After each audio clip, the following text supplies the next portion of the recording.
we will continue with the Christmas story. Today's story is called The Christmas Letter. "Good afternoon, Miss Bumpers," I greeted with a wave as the elderly lady made her way to the curb with an air of happy anticipation. "Hello," she replied, opening the creaking rusty door of an empty mailbox. "Oh my," Miss Bumpers said with sudden disappointment. "Expecting something?" I asked. "I was hoping a letter would come today." "Oh, well, it looks like it won't be here for Christmas." She sighed as she walked dejectedly back to her front door and disappeared into her small, well-kept house.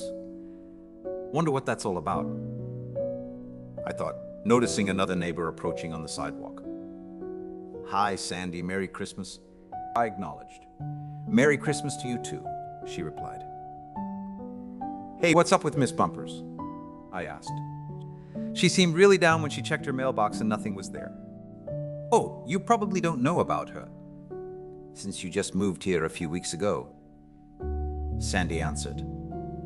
"Miss Bumper's husband passed away several years ago and she went into an emotional tailspin," Sandy explained. "The person you bought your house from would send her a Christmas letter every year after that, saying some encouraging things to lift her spirits. It became a tradition she looked forward to since she has no family around here." "So she's still waiting for this year's letter," I surmised. "Yes," Sandy answered. "A few months after he moved into a nursing home, he passed away. He always typed the letter and signed it a friend, so she never knew who it was from. I didn't have the heart to tell her what had happened to him. And there is no one to send that letter now," I confirmed. "Kind of sad," Sandy frowned. "Well, I've got to go. It's starting to get dark. We are having a Christmas Eve dinner, and I have to get everything ready." "Okay, Merry Christmas," I said, turning back toward my house. As I walked up the front steps to my Christmas-adorned porch, I looked over at Miss Bumper's house and noticed one lonely light on inside. Looking around at our outdoor Christmas decorations, I was reminded of the joy and happiness of the season and how exciting Christmas was growing up as a child. After pausing a moment, I opened the front door and went inside. "It's getting cold out there," I advised as I entered the family room, noticing my young son and daughter next to our lighted 6-foot Christmas tree. "Hey guys," I smiled. "I've got a fun project for us. You want to help?" "Sure," Rebecca affirmed.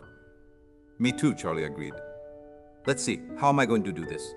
"We need some paper, scissors, an envelope, and that old typewriter out in the garage," I said as we went to gather the necessary items. "Here's what we are going to do," I explained. "Since Christmas is about giving, we are going to write a Christmas letter to give to Miss Bumpers next door." "What do we want to say?" I asked Charlie and Sandy as I put a sheet of paper in the typewriter, hoping a flash of brilliance would show itself. We all looked at each other. "How about Merry Christmas?" Charlie broke the silence. "And let's tell her we hope our Christmas wishes come true," Rebecca adds. I agreed as I pecked away at the old typewriter keys, thankful that the aging machine still worked and relieved that the old ribbon yielded letters that were halfway readable. For the next half hour, the three of us composed a masterpiece, or at least the best we could do given the self-imposed deadline and our abilities to convey encouraging thoughts and ideas. "Now we will sign it to friends," I commented as I finished my typing. We sealed the letter in an envelope that I had typed her address on. We pasted an old used stamp in the corner. "Done," I asked Charlie and Sandy as I held up the finished project. "I like our letter," Charlie offered. "Me too, I think it is a good letter," Sandy agreed. "Let's take the letter next door," I said before the three of us headed out the front door. We arrived at Miss Bumper's front door, and Charlie reached up to ring the doorbell. A few moments later, the porch light turned on and she answered the door. "Good evening, Miss Bumpers," I said with a smile. "Hello," she said in a tired voice. "It looks like we have a letter that was supposed to be for you," I offered as I handed her the envelope. "Oh my goodness," she said with an immediate excitement and smile. "Thank you." "I was wondering what had happened to this letter," a grateful Miss Bumpers commented. Knowing that someone cares means the world to me, she said as she wiped away a tear. Well, Miss Bumpers, I added, I'm sure more people care than you know. Merry Christmas. Merry Christmas to you and your family too, she replied as a newfound happy spirit emerged. We turned and headed home, all three of us with energized smiles. Wow, she really seemed to like our Christmas letter, Charlie observed.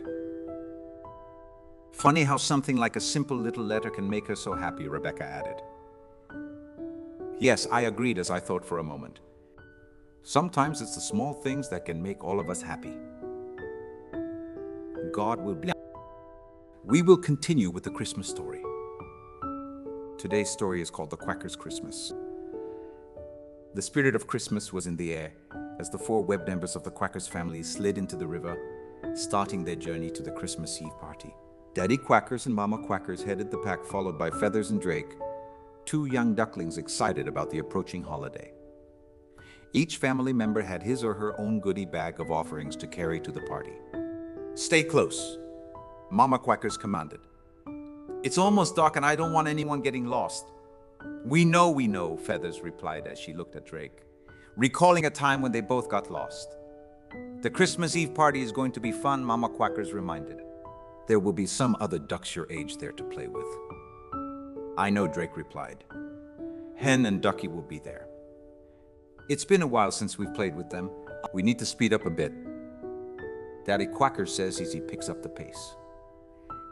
The party starts in 20 minutes. It's gonna be fun, Feathers excitedly blurts out as she paddles about as fast as she can. I know, Drake agrees. They are gonna have bread and a bunch of grubs to eat too. Feathers agrees. The waning daylight had given way to the darkness of night. Sure glad Daddy Quackers and Mama Quackers are with us, Feathers tells Drake. I would be scared if they were not here. Hey, look, Drake says as he notices a light which has come up alongside the family. It's Lighty, Feathers says as she confirms it's their lightning bug friend. Hi, Lighty. Need a light. Lighty says whimsically as Feathers and Drake smile with approval. Going to the Christmas Eve party? Feathers asks. Yes, I can't wait to get there and see all my friends. A couple of minutes later, everyone hears a muffled tweet nearby. What's that? Drake asks Mama Quackers. Don't know, Mama Quackers answers as she prods Daddy Quackers. Maybe we should go see what that sound is. The family of 4 and Lighty the lightning bug turn and head toward the river shore. Tweet is heard again, this time with a sense of urgency in its tone. As they near the shore with Lighty illuminating the way, Daddy Quackers is first to notice a small bird on the ground next to the lake, flapping one wing. Look, it's a small bird, Daddy Quackers discovers. Everyone waddles out of the water and approaches the downed bird. Oh no, it's BlueBee, Feathers says as she notices it's their bluebird friend. Hi BlueBee, Drake offers. Are you okay? No, I was flying along and all of a sudden something hit me, and when I fell I hurt my wing, BlueBee recounted as he nursed an ailing wing. It might be broken. Mama Quackers offers as she looks at the wing. We've got to get Doc Vet to look at you, Daddy Quackers says. He can help you. With Lighty shining down on the scene, they all looked at each other and agreed that they would have to help BlueBee and delay their arrival at the Christmas Eve party. Okay, Daddy Quackers directed. I will go find Doc Vet. Everyone stay here and keep BlueBee company. I'll be back as fast as I can. Daddy Quackers gets a running start and flies off in the direction of the nearest town in hopes of finding the local veterinarian. While we are waiting, let's sing some songs, Christmas songs. Mama Quackers offers as an alternative to standing around in the night doing nothing. We will start off with Frosty the Snowman, she decides as they all sit around BlueBee. Several songs later, they alternate a simple game or two to pass the time. Concern enters Mama Quackers' thoughts as BlueBee seems to be in increasing pain. How are you feeling, BlueBee? She asks. Well, it seems to be hurting worse, BlueBee responds, somewhat subdued. It's gonna be okay, Mama Quackers offers in consolation. I feel bad about making you guys miss the Christmas Eve party, BlueBee sighs. Don't worry about that, Feathers chimes in. Yes, it wouldn't be a very good party if we just left you here like this, Drake adds. Besides, I'm having fun singing songs and playing games together. Daddy Quackers will be back soon. Mama Quacker says, at the same time wondering what is taking him so long and then looking up at the dark sky. A few more songs and games are completed. Let's get some food out of our goodie bags, Mama Quackers offers. She passes bread and grubs to Feathers, Drake, Lighty, and BlueBee. Thanks, but I'm just not hungry. BlueBee responds after taking a couple of bites. That's okay, BlueBee, Ma Quackers replies, stroking BlueBee's feather. It's there if you want it. As the night continued on, Feathers and Drake sat down and started to doze off. BlueBee was also bordering on sleep, and if it were not for the pain of the damaged wing, he would be sleeping soundly. Mama Quackers stayed awake to make sure any would-be predators stayed away. Especially since Lighty the lightning bug was providing less and less light as he also was growing tired. Just after the night was at its darkest, Mama Quackers heard a faint rustling noise in the distance. She perked up and noticed the sound was getting closer. Not knowing who or what it was, she decided to keep quiet just in case it was a predator. The sound grew louder and louder. All of a sudden, Lighty jumps up from his near sleep and illuminates the shore to reveal an outline of a somewhat frantic duck and a rather large figure walking alongside. Oh my! Mama Quackers rejoices out loud. It's Daddy Quackers, and yes, it looks like Doc Vet. Upon hearing the announcement, both Feathers and Drake awaken with the words, Daddy Quackers is back. Quetzalcoatl Mama Quackers bellows to welcome Daddy Quackers' return. I am back. Finally, Daddy Quackers announces. It took longer than I thought to find Doc Vet. He was at another Christmas Eve party in town. Hello, Doc Vet. Mama Quackers welcomes. Please take a look at BlueBee. It's his wing. Well, let's see. What do we have here? Doc Vet says as he examines an awake BlueBee. Looks like a badly bruised wing. Possibly broken. He concludes. We have to get you back to my vet hospital. Doc Vet turns to the family. Good thing you were able to help BlueBee. If he would have been out here all night, he probably would have gotten much worse. Doc Vet carefully picked up BlueBee. I get him to the hospital and he should be okay in a few days. Maybe a bit longer if the wing is broken. Doc Vet assured. Feathers approached Doc Vet. If you need to be paid to take care of BlueBee, I have these grubs you can have. Drake added, and you can have mine too. Doc Vet smiled as he refused their offer and left with the injured BlueBee. Mama Quackers looked at Daddy Quackers. The Christmas Eve party is over by now, so I guess we will just head home. Daddy Quackers looked at Feathers and Drake.